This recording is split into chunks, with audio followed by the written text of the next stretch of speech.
Well, thank you very much. It's an honor to have President Zelensky of Ukraine.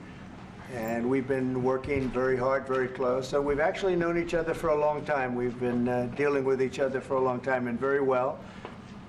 We had a little negotiation spat, but that worked out great. I think for both countries, I think for the world, actually, beyond both countries. And we have something that is a very fair deal.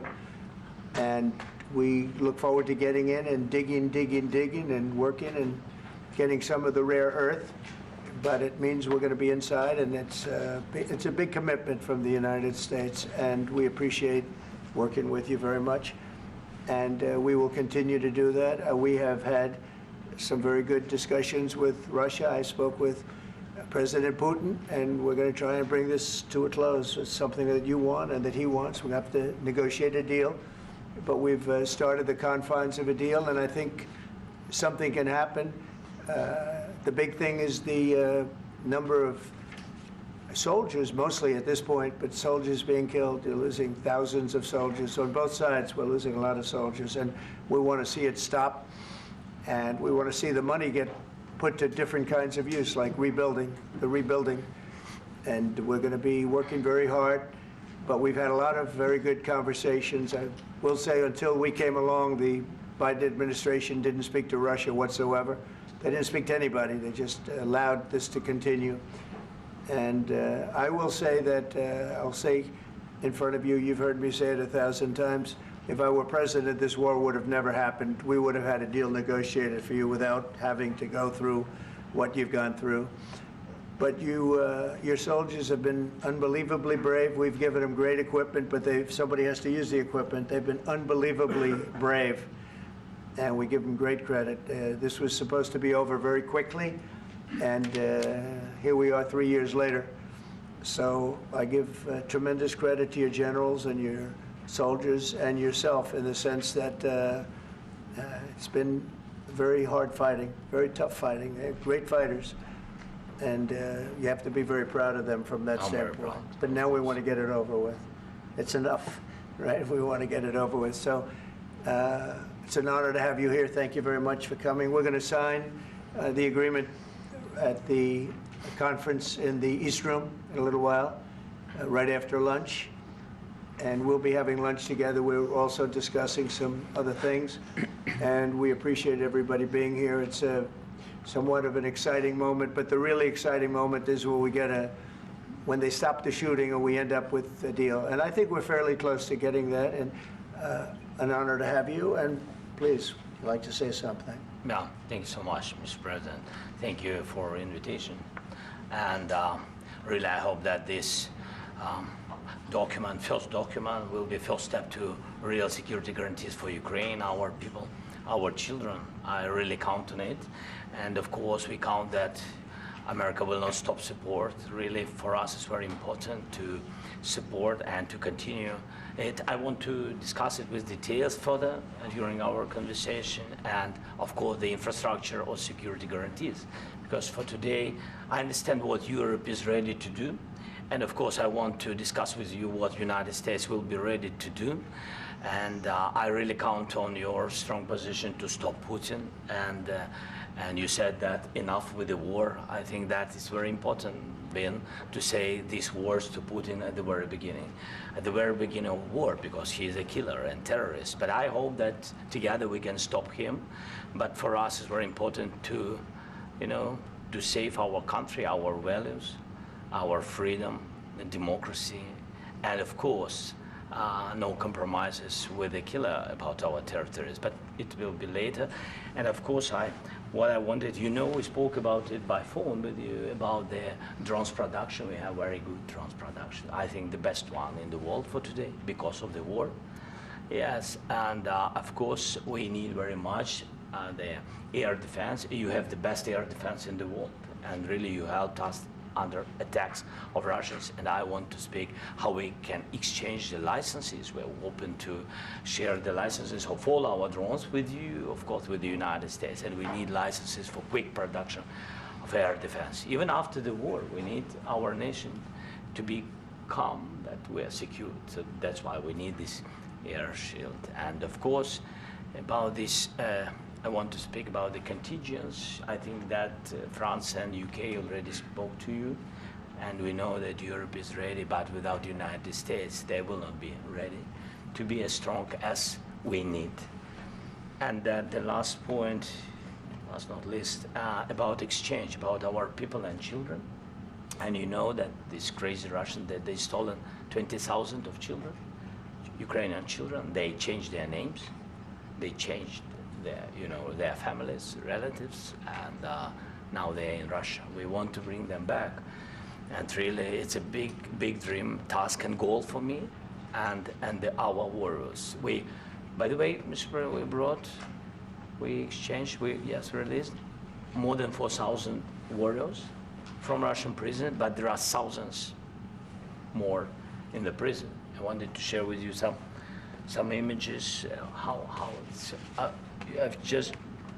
Can I now? Yeah, please. One minute. Just you to understand in what circumstances, in what situation they are, and what the attitude of Russia to our prisoners. That guys, just you before and after. And you see before and after, just you to understand. Now thousands of such guys, ladies and men, there. And so they don't eat, they beat them, and they do a lot of bad things. So out of, even during the war, there are rules. Everybody knows there are rules during the war. So these guys, they don't have any rules. You see that 50, 60 kilograms left, and a lot of such things. And I didn't want to show you what the changes with images of children, because I will just share with you. I mean, it's looking tragic. Yep, that's tough stuff. Yeah, I wanted very much to give you, and you see. Yeah. This is pastor, by the way. They stolen pastors because it's not Russian church. They stolen pastors and moved pastors to the prison. At the end of last year, we brought 3 pastors, and we could exchange them. And this is pastor, you see. Yeah, that's tough. Yeah, so I mean, this I wanted to show you, and this. So thank you very much. We want to get that ended, right? Yeah, of course. We And want. I think we will. And We have to, of course. do you have any questions, please? Mr. President. Thank you, Mr. President. With how much money is the U.S. going to put into the fund that is being created today, and how does this provide long-term security for Ukraine? Well, we don't know exactly how much, because we're going to be putting some money in a fund that we're going to get from the raw earth that we're going to be taking and sharing in terms of revenue. So it's going to be a lot of money will be made from the sale and from the use of raw earth. And as you know, our country doesn't have much raw earth. We have a lot of oil and gas, but we don't have a lot of the raw earth. And what we do have is protected by the environmentalists, but that can be unprotected, but still it's not very much. They have among the best in the world in terms of raw earth. So we're going to be using that, using it for all of the things we do, including AI and including weapons and the military, and it's really going to very much satisfy our needs. So it's something that just worked out really well. We have a lot of oil, and we have a lot of gas, but we don't have raw earth. So this has just about every component of the raw earth that we need for computers, for all of the things we do. And this puts us in great shape. And on long-term security for Ukraine, how does this provide it? I think they're going to have great luck. I think once we make the agreement, that's going to be 95% of it. They're not going to go back to fighting. I've spoken with President Putin, and I feel very strong. I've known him for a long time, and I feel very strongly that they're very serious about it. And we'll make a deal. And when the deal is made, I don't think, we talk about security. Everyone's talking about the other day, all they talked about was security. I said, let me make the deal first. I have to make the deal first. I don't worry about security right now. We have to have a deal, because right now, last week, 2,000 soldiers died on both sides. 2,000. And they're losing 1,000, 2,000, 3,000 a week. So as we sit here and we talk, people are getting shot and dying on the battlefield. And, you know, they're not American soldiers, but they're Russian soldiers and they're Ukrainian soldiers, and we want to be able to stop it. And we want to be able also to spend money on other things. We don't want to, this is a tremendous amount of money. And what the Biden administration did was terrible. They were giving money, but he had no security on the money. Europe, as you know, gave much less money, but they had security. It was in the form of a loan. They get their money back, and we didn't. And now, at least we're protected because the American taxpayer has to be protected too. But this is an incredible agreement for Ukraine because we have a big investment in their country now, and what they have, very few people have. And we're able to really go forward with very, very high-tech things and many other things, including weaponry that we're going to use in many locations, but that we need for our country. Mr. President, This allows us to do that. will you continue sending military aid? Yes, go ahead, please. If I can just add, yes. In the document, there is one of the very important points. If we speak about business and investment, we never had LNG terminals in Ukraine. This document will open. I mean, the next documents, but anyway, here we see in the framework, we see really goodwill for this. LNG terminals for us is very important, and I think for security of European continent. We have the biggest storage, gas storage. We have the biggest in Europe. Yes, yes, and we can use it for LNG, use it for LNG, and we will do it. And really, we can help Europe because Europe really helped. President Trump said that they made less support, but they are our friends, and they are our very supportive partners. They really gave a lot, Mr. President. They did. Really, they did. They gave a lot, but they gave much less. No. Much less. No. No. Don't argue with me. No. Okay. Okay.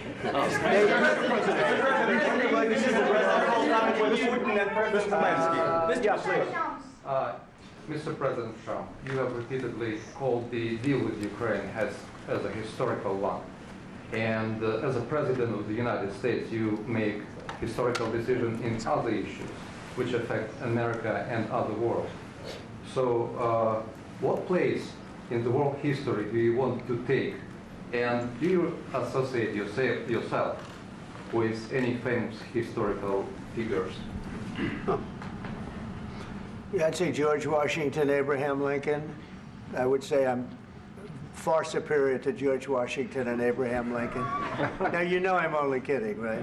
Because when I say that, the fake news is going to go wild. They're going to say he considers himself to be better than Washington. But you never know.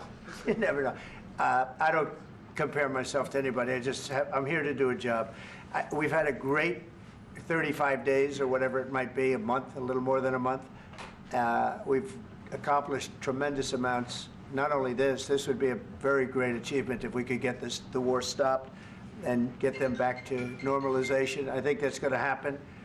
We've had very good talks on both sides, as you know. But I think we've done a very good job, just generally. If you look at all of the things we've done in 30 days, they're saying there's never been a opening for a president. The first month, there's never been a first month like we've had. And this is one of the very important things. This, to me, is one of the most important things because we have tremendous death taking place as we speak, and I don't want to have that. You know, think of the parents, whether they're in Russia or Ukraine, think of the parents of all these people being killed needlessly. They came to our territory. Should have never started. This would have, if I were president, this would have never started. Mr. President, will you continue sending military aid to Ukraine after the U.S. signs this agreement with Ukraine? Yeah, we're going to be continuing. To President Zelensky, do you feel like the U.S. is on your side, that President Trump is on your side at this moment? Right. What do you think? He wants to know, do you think that, sort of a stupid question. I guess we wouldn't be here if I wasn't. But, I think that the United States on our side from the very beginning of occupation, and I think that President Trump on our side, and of course, I'm sure that the United States President will not stop support. This is crucial for us. It's important for us. Yes. And Putin, the president speaks about the people and the soldiers which are dying, but they came to our territory, they came to our land. They began this war, and they have to stop. And I think this is the question, with really the most important question. Can President Trump, I hope yes, with some other allies, to stop Putin, withdraw these enemies, our enemy, withdraw these troops from our land? And I think that you asked about the history, I think that if President, or when, he will stop Putin, if President Trump will bring peace to our country, I think he will be on this wall. I think.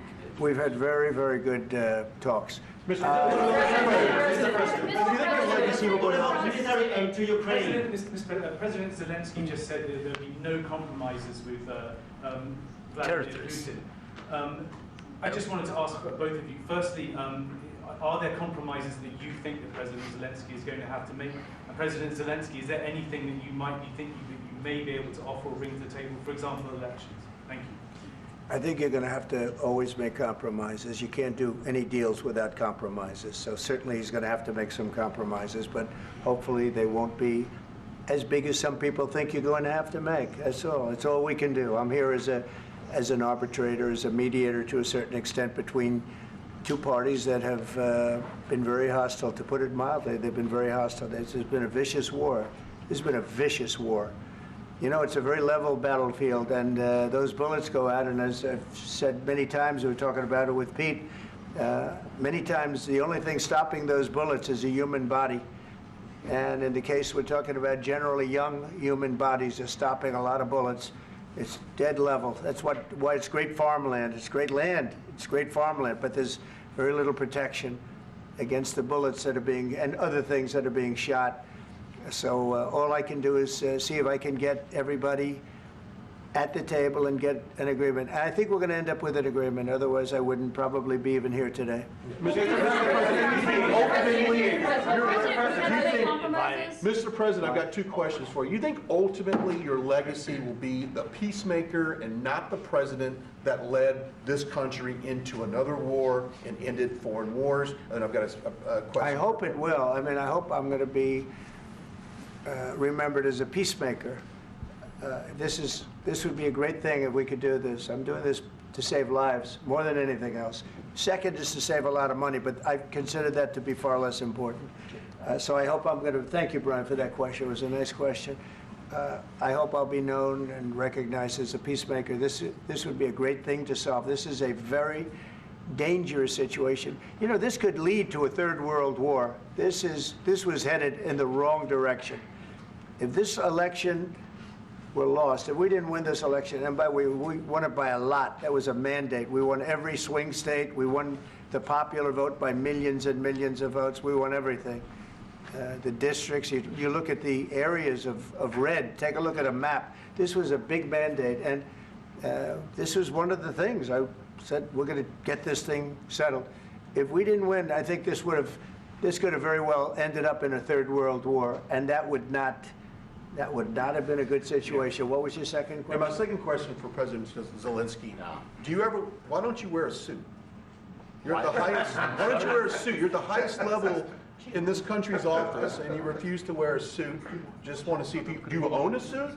Yeah, problems. A lot of Americans have problems with you not Really? respecting the dignity of this office. I will wear a costume after this war will finish. Okay. Yes, maybe one. Maybe something like this. Something like yours. sir. Yes. That'd be great. Maybe something better. I don't know. We will see. Maybe something cheaper than. Yeah. Thank you. Thank you. Thank you, President Trump. You said yesterday that you have. Are you going to send more arms to Ukraine in case there's no peace? Yeah, we're going to have arms to Ukraine, yeah, sure. Hopefully I won't have to send very much, because hopefully we're going to have it finished. We're looking forward to finishing this quickly. We're not looking forward to sending a lot of arms. We're looking forward to getting the war finished so we can do other things. But we very much appreciate the agreement, because we needed what they had, and we're treating, you know, our country is now treated fairly. Biden didn't do that. He didn't know what the hell he was doing. This should have never happened. This should have never started. But you know, sure, the answer is yes, but hopefully we won't have to send much because I'm looking forward to getting it done quickly, very quickly. Does that mean you'll provide security guarantees, Mr. President? I don't want to talk about security yet because I want to get the deal done. You know, you fall into the same trap like everybody else. A million times you say it over and over. I want to get the deal done. Security is so easy. That's about 2% of the problem. I'm not worried about security. I'm worried about getting the deal done. The security is the easy part. Security is very nice. Everybody stopped shooting. And now will Europe put people there? I know France is going to. I know the UK is going to. I know other countries are going to, and they happen to be right next door. We haven't committed, but we could conceivably. You know, we have security in a different form. We'll have workers there digging, taking the raw earth so that we can create a lot of great product in this country. So in that sense, you have something, but we haven't determined that yet. I will say, in speaking to France and in speaking to, and they were here, as you know, last week and just the other day, they have committed to a lot of security. I don't think you're going to need much security. I think once this deal gets done, it's over. Russia's not going to want to go back, and nobody's going to want to go back. When this deal ends, I really believe this deal is going to be over. Question? Yeah, please go ahead. Go ahead. Mr. President, thank you. You hosted Macron and Keir Starmer at the White House this past week, both of whom praised your courage and conviction to lead the pathway towards peace. Yes. Part of that involved, though, re-engaging Russia in diplomatic relations, something that previous leaders lacked the conviction to do so. What gave you the moral courage and conviction to step forward and lead that? Well, I love this guy. Who are you with? One American News, sir. Well, that's why I like him. One American News does a great job. I like the question. I think it's a very good question. It's a pathway to peace. It's a pathway to getting something solved. And I feel that as the head of this country, I have an obligation to do that. Plus, you know, we're very much involved. We got involved. It's too bad we got involved because there should have been no involvement because there should have been no war. And there shouldn't have been October 7th. That would have never happened. As you know, Iran was broke. They had no money to give to Hezbollah. They had no money to give to Hamas. They were stone cold broke. And then under Biden, they became rich as hell. They went from no money to $300 billion in a period of 4 years. And they gave a lot of that money away, and you see what happened. And that's a real mess also that we hope to be able to solve. But no, I appreciate your question very much. It's just, I feel I have an obligation to try and do something to stop the death. If I can answer, yes, if I can answer, Please, sorry, go ahead. please. And I do like your clothing, by the way. Yeah, really? Even though I think he's a great guy, by the way. But I don't know if you two like each other, but you know what? I think he's dressed. I think he's dressed I like this guy. I don't know I think him. he's dressed beautifully. So I have more serious things than answer on such Yes, questions. sure, that's I a will good- answer on more serious good questions if statement. I can. Yes. Yeah. So please, about security guarantees and about just ceasefire. We can't just speak about ceasefire and speak. It will not work. Just ceasefire will never work because I'm like a president. I have this experience, and not only me. Ukraine before my presidency, from the 2014, Putin broken 25 times. 25 times he broken his own signature. 25 times he broken ceasefire. But he never broke to me. He never broke to me. No, you were the president. You were the president during. He never broke to me. In 2016, you've been the president, Mr. President. You've been the president, but he had, of course, not with you, but he had during those periods. He had conversations with our side, and we had Normandy format. You know, the France, Germany, Ukraine, and Russia, and he broken 25 times. That's why we will never accept just ceasefire. It will not work without security guarantees. Security guarantees, maybe President is right about this document and other, but this document is not enough. Strong army is enough because his soldiers afraid, Putin's soldiers afraid of our soldiers when we're strong enough. If we are not strong enough, if we are empty, if our storage is empty, we can't defend our land. Today, you know, he knows that we have all the world knows that we have meeting, yes? Why he's using ballistic? Putin today using ballistic on our hospitals, schools, and etc. Ballistic. So he knows that we are here and that President Trump is really have goodwill to stop this war. And you hear now the president. So why he's using? So he doesn't want to stop. He doesn't want. But I hope that we will do it. Really, we'll do it. Security. When we speak about security guarantees, when the Europeans are ready for contingents, they need USA backstop.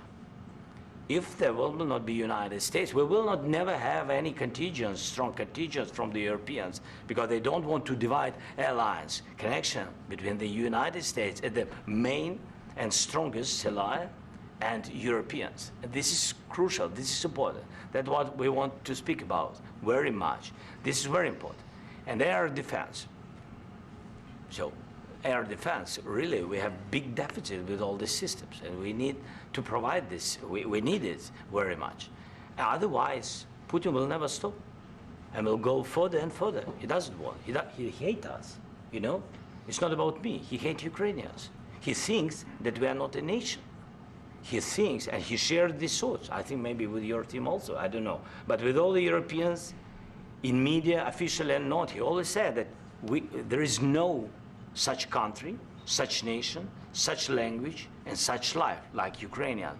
No, he really doesn't respect all the Ukrainians, and he wants to destroy us. And you are right, Mr. President, that's 2%. This document, maybe other documents, it's a very good start, very good, but it will not enough to stop this person. Should Russia pay to rebuild Ukraine? Mr. President, under these Should Russia pay to rebuild Ukraine? They have to pay. This question, This is the rule. This is the rule of the war. This is the rule of the war. During all the centuries, all the history, this is the rule of the war. Who began, those pay. This is the rule. Putin began this war. He has to pay all money for innovation. He has to pay. Of course, some Russian assets, what we have in Europe, about 300 billion, we can use them. We can use for innovation and buy military support from the United States also. We can do it, but it's not enough. It's not enough. Mr. President, under these circumstances, do you envision a trilateral summit with Putin and President Zelensky? Wait 1 second. I asked this question that you didn't like because I wanted to know if you want to position yourself in the middle between Russia and Yes. Ukraine, or on the Ukraine side. No, I'm in the middle. I want to solve this thing. I'm for both. I want to get it solved. And it's wonderful to speak badly about somebody else, but I want to get it solved. If we can solve it, great. If we can't solve it, they're going to have to fight it out, and who knows what's going to happen. But I want to see it get solved. May I follow up? One more question about U.S. troops in Europe. After Russian invasion of Ukraine, your predecessor sent additional troops to Eastern Europe, including Poland, my country. Yeah. Are you committed to keeping these troops on the eastern flank of NATO in the future? I'm very committed to Poland. I think Poland has really stepped up and done a great job for NATO. As you know, they paid more than they had to. They are one of the finest groups of people I've ever known. I'm very committed to Poland. What about Baltics? Poland's in a tough neighborhood, you know. What about the Baltics? The Baltics, they got a lot of, it's a tough neighborhood too, but we're committed. We're going to be very committed, and we're committed to NATO. But NATO has to step up, and the Europeans have to step up more than they have. And I want to see them equalize, because they are in for far less than we're in, and they should be at least equal. You understand that? Why is the United States, we have an ocean in between, why is the United States in for so much more money and other things as Europe? With that being said, and as you said, they've also been obviously very helpful, but we have put in far more than they have, and I think they should equalize. Mr. President, Yeah, please, go ahead. Ask you about the agreement again today. What changed between the first time that Secretary Vance gave President Zelensky the agreement and today for the signing? We made a deal. So What was the I'm difference? just- Was there a deciding factor? Was there- I'm a business person. We made a deal. That's what changed. Along with minerals. I didn't think we were going to make a deal, and We ended up making the deal, so that changed. Mr. President, what and how do you envision a trilateral summit with President Zelensky and Putin? I don't know, but well, they don't like each other, I can tell you that. Okay? They do not like each other. This is not a love match, and it's unfortunate. That's why you're in this situation. The United States should not have allowed this to happen, okay? The United States, run by a man that didn't know much, I'm going to be very nice, run by an incompetent person, very incompetent person, should never have allowed this to happen. I've stopped wars. I've stopped many wars. My people will tell you, I stopped wars that nobody ever heard about. I stopped wars before they ever started. You can look at some of, I could give you a lot of nations that would tell you right now they were probably going to war. I could tell you right now there's a nation thinking about going to war on something that nobody in this room has ever even heard about. Two smaller nations, but big, still big. And I think I've stopped it. But this should have never happened. Mr. President? Sorry, just a second. About any negotiations. First of all, I want really to tell you, and I think that everybody understands that Ukraine, more than Ukrainians, nobody wants to stop this war. But at the future, any negotiations, it's understandable that two sides of the war, not Russia and the United States, because this is not the war between Russia and the United States. This is war of Russia against Ukraine and Ukrainian people. So these two sides will be at the will be at the negotiation table. Then of course United States, like the strongest partner of the Ukraine, and of course Europe. I think Europe is very important. I want to speak about it with the president. Yes, Europe is very important for us because we really defend Europe for today. All Europeans really recognize that we are defending the line, and they have real life, and our people are dying. That's why they helped us. And also, it's about the NATO. Yes, between, like the president said, you have big, nice ocean. Yes, between us. But if we will not stay, Russia will go further to Baltics and to Poland, by the way. But first to the Baltics. It's understandable for them because they've been in the USSR. You know, they've been one of the republics of the USSR, and Putin wants to bring them back to his empire. It's a fact. And when he will go there, if we will not stay, you will fight. Your American soldiers, it doesn't matter, do you have ocean or not, your soldiers will fight. Mr. President, would you be willing to visit Ukraine, maybe Kyiv or Odessa, which is going to be at the Riviera or Black Sea? It was my question. I'm sorry. I don't want to talk about Odessa now. Let's not talk about Odessa. I want to talk about making a deal, getting peace. We don't have to talk about Odessa, but a lot of cities have been destroyed. There are a lot of cities that are not recognizable. There's not a building standing. No. And a lot of things have to happen. Mr. President, you have to come and to look. No. We have very good cities. Yes, a lot of things have been destroyed, but mostly cities alive, and people work, and children go to school. Sometimes it's very difficult. Sometimes closer to front line, children have to go to underground schools or online, but we live. Ukraine is fighting, and Ukraine lives. This is very important. And maybe it's Putin is sharing this information that he destroyed us. No, he lost 700,000 people, 700,000 soldiers. He lost everything. Yes. So. Mr. President, one more. I mentioned Poland. Please, go ahead. When did you last speak with President Putin, and what did he say that? A couple of days ago. And what did he tell you that gave you the assurance that he wanted peace? Well, that's what I do. My whole life is deals. I know pretty good. And I've known him for a long time. I've dealt with him for a long time. He had to suffer through the Russia hoax. You know, Russia was a hoax. It was all Biden. It was nothing to do with him. So he had to suffer through that, and he was able to do that. I think that he wants to make a deal, and he'd like to see it end. That's all I do. That's what I do. My whole life, that's what I do, is make deals. And I'm in the middle of a mess, because this is a real mess. It's a very dangerous one. If this doesn't get solved now, it's not going to get solved for a long time. So I hope we're going to get it solved. In the back, please. Thank you, Mr. President. Prime Minister Starmer claimed repeatedly that his government believes in free speech and was not engaged in censorship. But his country's government arrests people for memes and thought crimes, and even more worrisome is pressuring American companies to censor Americans on its behalf. How can he be a reliable, trustworthy partner when he says things that are demonstrably false on such an important topic? Well, we actually spoke to him about that yesterday, and we thought they took it very, very much too far. JD was very strong on it. So was I. So was Marco. And we've been speaking to him about it. Marco, would you like to say something about that? We have concerns, obviously, with the conduct of those, particularly as it impacts Americans. And there's real concern that American speech, which is online, could fall into the hands of British or any country's jurisdiction. And so this is a point the Vice President made at Munich, and I think is a very compelling one, that what unites us with Europe, as much as anything else, is these shared values, and one of them being free speech.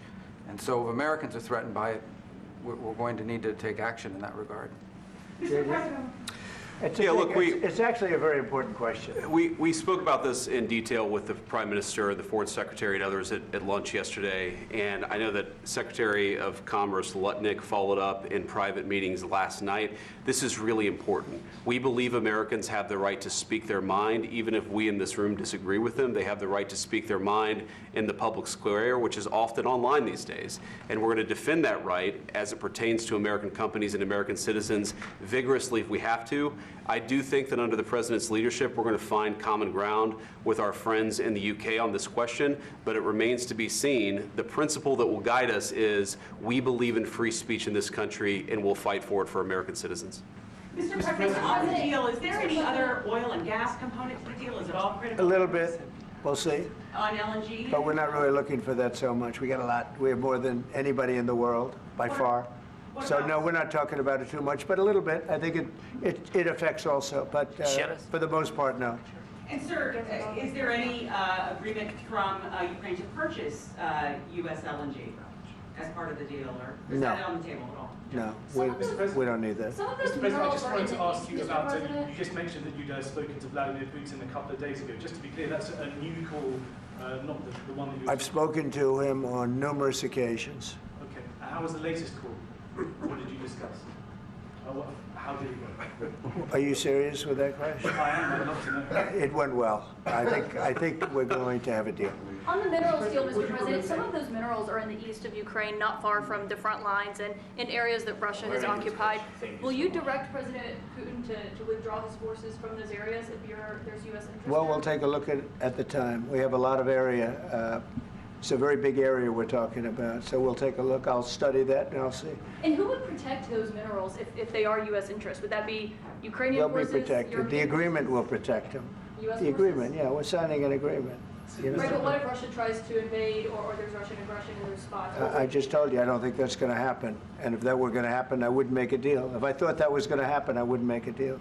Some people may wonder why. You know, they ought to focus on CNN on survival, not asking me these ridiculous questions.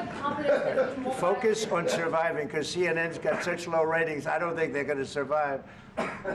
Let's go. Yeah, please, go ahead. Since I already mentioned Poland.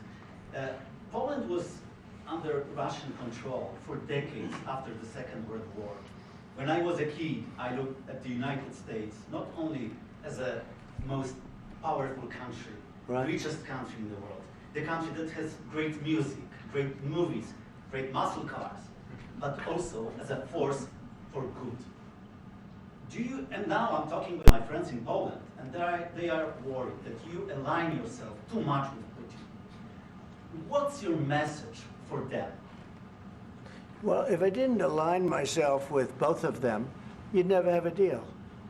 You want me to say really terrible things about Putin and then say, "Hi, Vladimir, how are we doing on the deal?" That doesn't work that way. I'm not aligned with Putin. I'm not aligned with anybody. I'm aligned with the United States of America and for the good of the world. I'm aligned with the world, and I want to get this thing over with. You see the hatred he's got for Putin. It's very tough for me to make a deal with that kind of hate. He's got tremendous hatred, and I understand that, but I can tell you the other side isn't exactly in love with, you know, him either.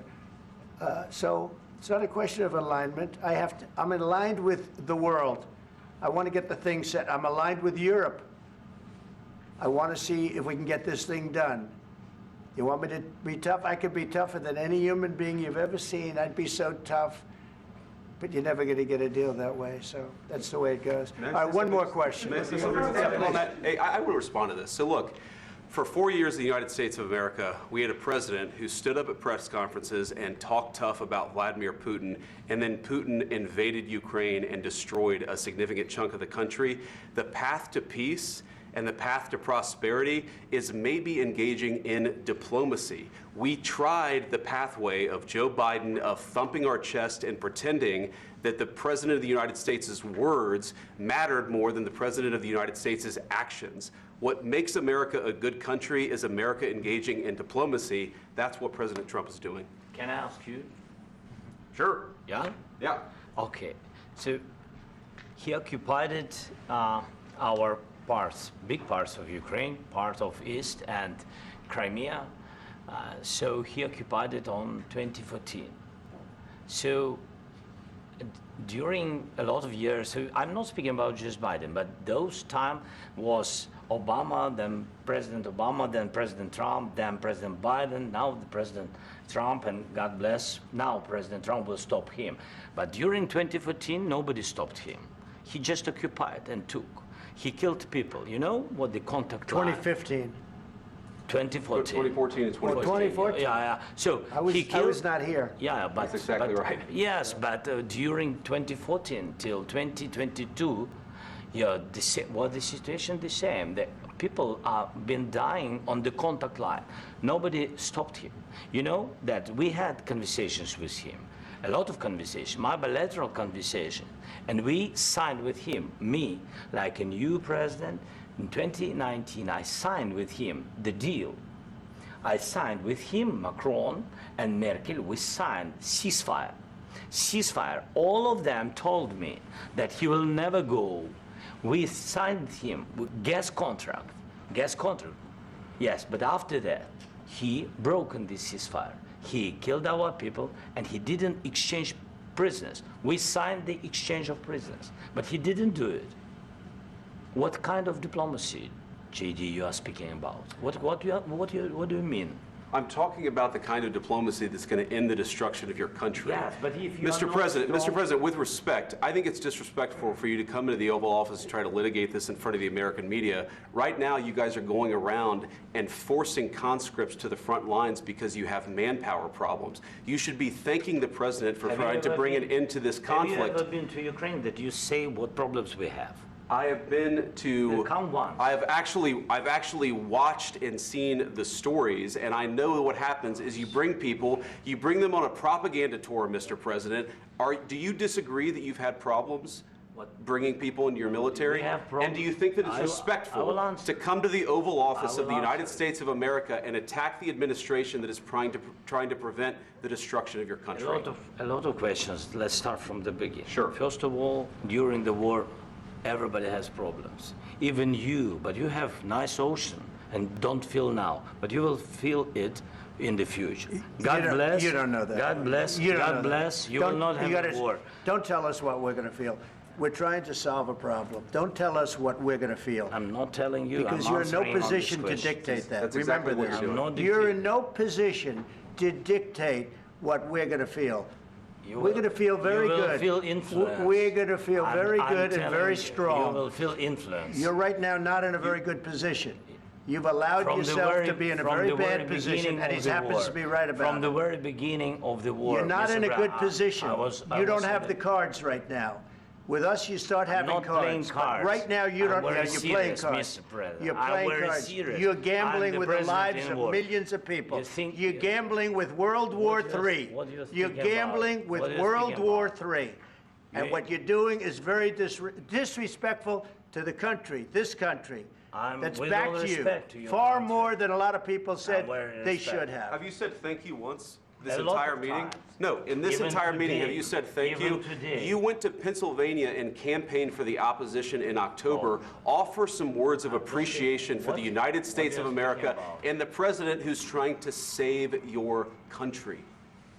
Please, you think that if you will speak very loudly about the war, you can... He's not speaking loudly. He's not Yeah. speaking loudly. Your country's in big trouble. Can I Wait a answer? minute. No, Can you've I done a lot answer? of talking. Your country is in big trouble. I know. You're not I winning. know. You're not winning this. I... You have a damn good chance of we are coming out staying, okay because of Mr. us. President, we are staying in our country, staying strong from the very beginning of the war. We've been alone, and we are thankful. I said thanks You haven't in been this alone. cabinet, You and haven't not been only alone. in this cabinet. We gave you, through I this said thank stupid you. president, $350 billion. You voted We gave for you your military equipment, You and you voted men for are your brave, president. but they had to use our military. Yes. What about if West you didn't You have our invited military me- equipment, you invited if me you to didn't speak. have our military equipment, this war would have been over in 2 weeks. In 3 okay? days, I heard it from Putin. In 3 days, this is something Maybe new. less. In 2 weeks, of course, yes. It's going to be a very hard thing to do business like this. I tell you. Just say thank you. I said a lot of except times that thank there, you except to that, American people. except that there are disagreements, and let's go litigate those disagreements rather than trying to fight it out in the American media when you're wrong. We know that you're wrong. But you see, I think it's good for the American people to see what's going on I over understand, there. sir. I think it's I very understand. important. That's why I kept this going so long. You have to be thankful. You don't have the I'm cards. thankful. You're buried there. Your people are dying. tell you You're again, running I low know. on soldiers. Don't- Listen, don't, please, you're running Mr. low on President. soldiers. It would be a damn good thing. Mr. And then President. then you tell us, I don't want a ceasefire. I don't want a ceasefire. I want to go, and I wanted this. Look, if you could get a ceasefire right now, I tell you, you take it so the bullets stop flying and your men stop getting killed. Of course, we want to stop the war. But you're saying you don't want a ceasefire. But I said to you, I want a ceasefire. with guarantees. Because you'll get a ceasefire faster than an agreement. Ask our people about ceasefire, what they think. That wasn't doesn't with matter me. for you what- That what wasn't this with me. means. It That was with wasn't with a you. guy named Biden, who was not a smart person. This That is was your, with, this that was is with your Obama. president. It was your president. Excuse me. That was with Obama, who gave you sheets, and I gave you javelins. Yes. I gave you the javelins to take out all those tanks. Obama gave you sheets. In fact, the statement is Obama gave sheets and Trump gave javelins. You got to be more thankful, because let me tell you, you don't have the cards. With us, you have the cards. But without us, you don't have any cards. One more question to Mr. Vice President. I'm sorry, here. It's going to be a tough deal to make, Um, because the attitudes have to change. What if Russia breaks ceasefire? What if Russia breaks peace talks? What do you do then? I understand that it's a heated conversation right What are now, you but saying? what She's if asking, Russia- what if Russia Putin breaks the breaks ceasefire? What if anything? What if a bomb drops on your head right now? But they have Okay? broken What if they ceasefire broke it? so many I don't know. They broke it with Biden because Biden, they didn't respect him. They didn't respect Obama. They respect me. But all- Let me tell you, Putin went through a hell of a lot with me. He went through a phony witch hunt where they used him and Russia. Russia. You ever hear of that deal? That was a phony Hunter Biden, Joe Biden scam. Hillary Clinton, Shifty Adam Schiff. It was a Democrat scam.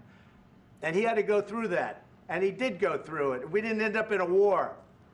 And he went through it. He was accused of all that stuff. He had nothing to do with it. It came out of Hunter Biden's bathroom. It came out of Hunter Biden's bedroom. It was disgusting. And then they said, oh, the laptop from hell was made by Russia, the 51 agents. The whole thing was a scam. And he had to put up with that. He was being accused of all that stuff. All I can say is this. He might have broken deals with Obama and Bush, and he might have broken them with Biden. He did, maybe. Maybe he didn't. I don't know what happened. But he didn't break them with me. He wants to make a deal. I don't know if you can make a deal. The problem is, I've empowered you to be a tough guy. And I don't think you'd be a tough guy without the United States. And your people are very brave. But you're either going to make a deal or we're out. And if we're out, you'll fight it out. I don't think it's going to be pretty, but you'll fight it out. But you don't have the cards. But once we sign that deal, you're in a much better position. But you're not acting at all thankful. And that's not a nice thing. I'll be honest, that's not a nice thing. All right, I think we've seen enough. What do you think? Huh? This is going to be great television, I will say that. All right, we'll see what we can do about putting it together. Thank you. Guys, let's go. Guys, come on, let's go. We'll see, I don't know. All right, guys, come on, please. Hey, Dr. Moss, please.